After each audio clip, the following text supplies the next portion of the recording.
first fielded shortly after the turn of the millennium, is an 8-wheeled, all-wheel drive armored combat vehicle produced by General Dynamics Land Systems and based on the Canadian Light Armored Vehicle 3. Strikers are lighter and faster than Bradley fighting vehicles or M1 Abrams main battle tanks. They can be delivered.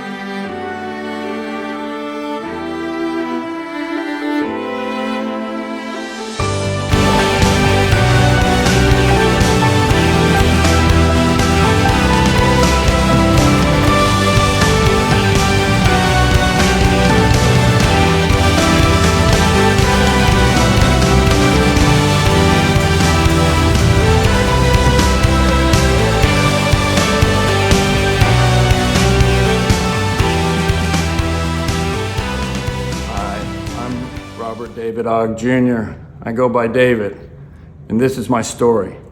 I was born in 1956 at Fort Knox, Kentucky, but Murfreesboro has always been our home.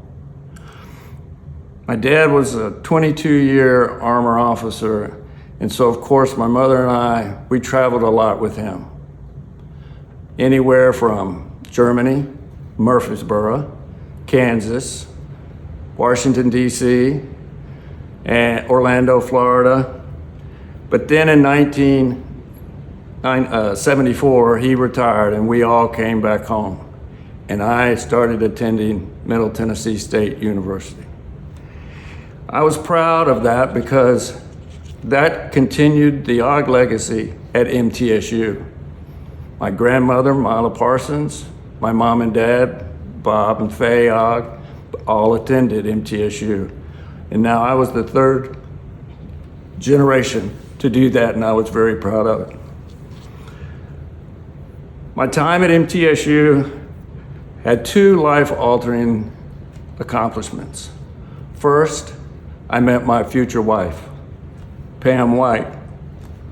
She's an honor graduate herself. She's the smart one in the family. And I was graduated and commissioned as a distinguished military graduate in the branch of infantry as a second lieutenant in the Army. And so from there, I started my career in the Army. I have, in 78 through about 1984, I served in Germany as a platoon leader, Company XO, and then in Fort Knox, I came back, went to advanced course, and I served as a company commander. Shortly thereafter, in '84, I was very fortunate to be assigned to probably my best assignment. No, it is my best assignment. I came home.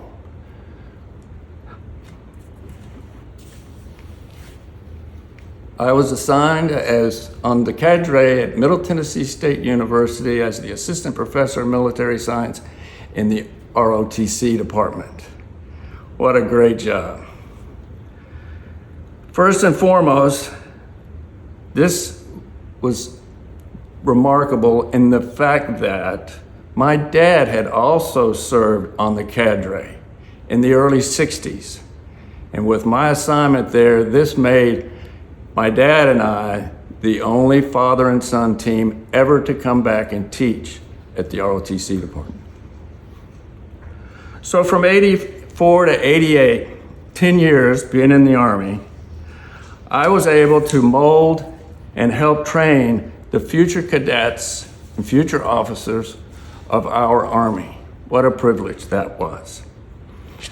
I taught them to be prepared when they went to summer advance camp, because their results, meeting the requirements, exceeding the requirements, would determine their rank and whether they were in the regular Army, Reserves, or National Guard. So it's very important, and I had a very good time doing it.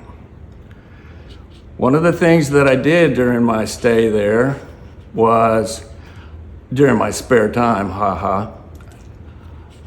I formed and became the founding alumni for our military science alumni chapter of now over 1,500 members. I was the chairman of the ad hoc committee that elected the first president of the chapter in December of '86.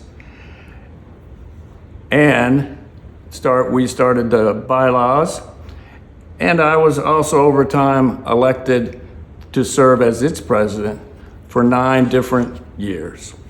So that was a lot of fun. One of the things that I'm probably the most proud of when I was the president of the alumni chapter was I created the MTSU ROTC Hall of Fame. And that was in '86. And then in 2017, the universities recognized and celebrated all our generals.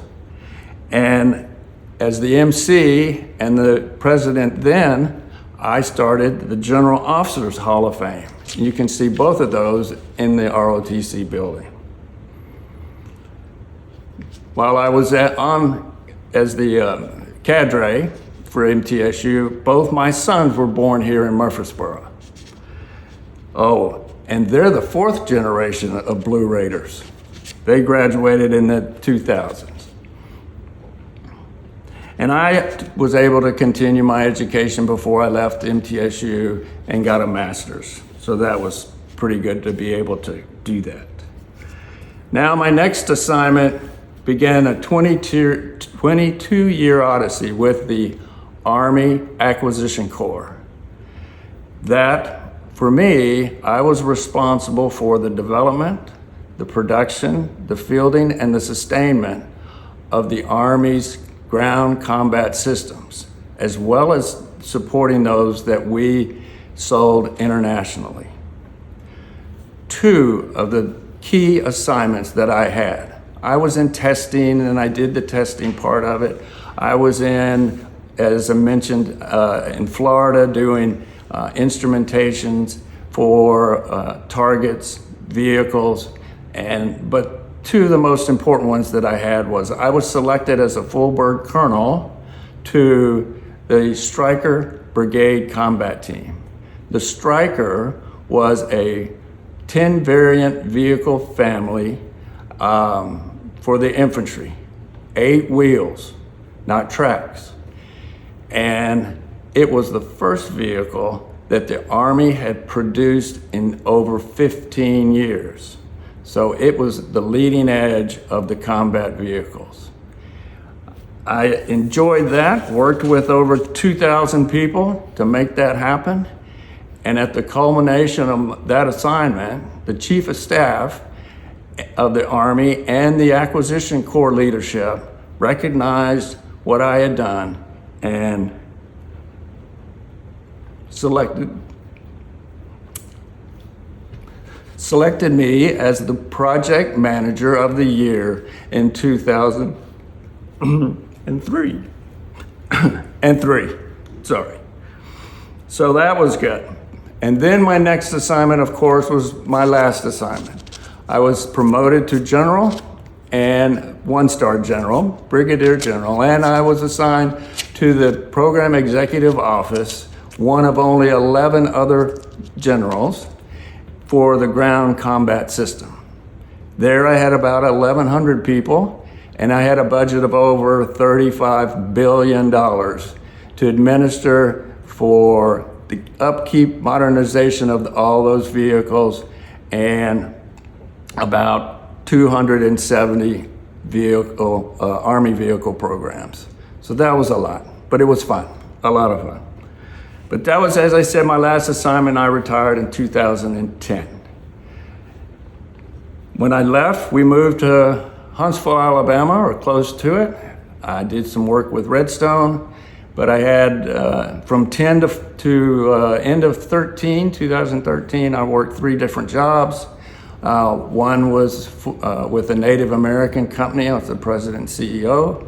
Then I worked for Northrop Grumman as a business development senior leader.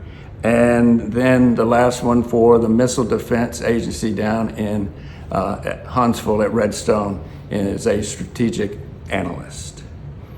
But then in January of 2014, Pam and I moved back home. We came back to Murfreesboro.